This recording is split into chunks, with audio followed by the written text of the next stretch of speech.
I want to focus now and go to the issue about the planning board, because we've seen a lot of drama the past 12 months. And, the county planning board, first there were allegations about the behavior of planning board chair Casey Anderson, and he was removed. And then they removed the head of the planning department just 2 months before her retirement. Next, the county council forced the remaining members of the planning board to resign, and they appointed a temporary board for the interim. Now, fast forward a year, the council's appointed a new full-time board and is now considering naming a new board chairperson. But wait, just 2 weeks ago, a report came out absolving Casey Anderson of all wrongdoing and concluded the allegations were a nothing burger. This is what triggered this whole drama a year ago. I can only call it a clown show. Mark, comment, if you will, on the drama surrounding the planning board. Well, I think that it was merciful when they all had to resign last year, and we ended up starting with a brand new slate. So that was good news. And so that's done is done.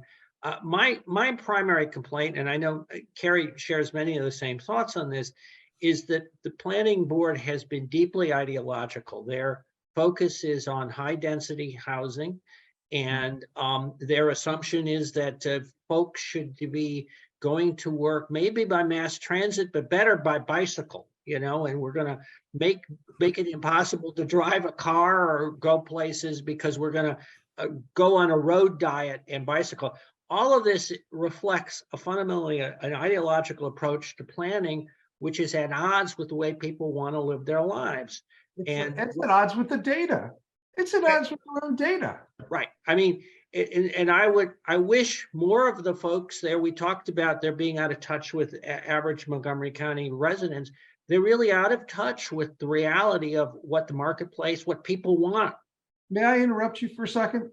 And this is my problem with Hans Riemer. Okay, let's forget about me being leading the responsible growth and having issues with him for the past couple of years. I'm disclosing that. And the problem is that he's ignoring his own data at Park and Planning. We've already got 43,800 housing units that have been approved in the pipeline. B, Council of Government is expecting housing for 200,000 people. That means the need for about 80,000 households. We already have that. We have identified 85,000 units in, that exist. That's before Thrive. Yet Mr. Riemer persisted on pushing Thrive. He's flip-flopped on the liquor bill. He's having problems with the bid with the Ethiopian community in Silver Spring because of his dysfunction with the county executive on that legislation. He flip-flopped on the Attainable Housing Initiative in a recent questionnaire. Mr. Riemer is going to do he's going to create a problem for Montgomery County, just like Derek Berlage did with the Clarksburg fiasco. But this time it's going to be significantly worse. Personally, we've got a great candidate, Artie Harris. He's a Leeds expert. He's been former president of the Montgomery, or vice president of the Montgomery Housing Partnership. He's an expert on affordable housing. He's a person of color, and he will. And as the second person of color elected, it will cement our commitment to racial equity and social justice. Does he need to have a little help from the community in learning the dynamics and the data? Yeah, maybe.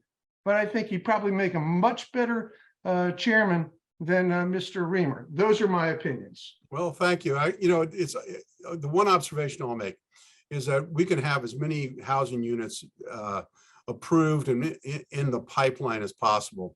But the economic realities, when interest rates are going up, small builders are going to be hurt. They're not going to be able to get their loans, and they're not going to build, and they'll wait. They'll try to wait it out.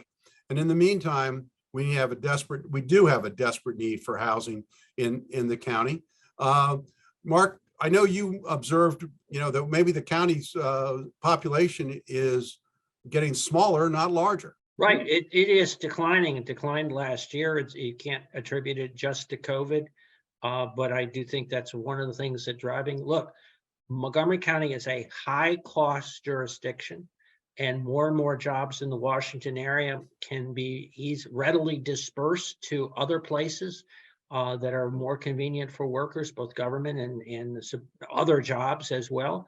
And we're seeing that phenomenon. So not only Montgomery County's population dropped, but so did the state of Maryland. And that's a sea change from what we've experienced in recent years.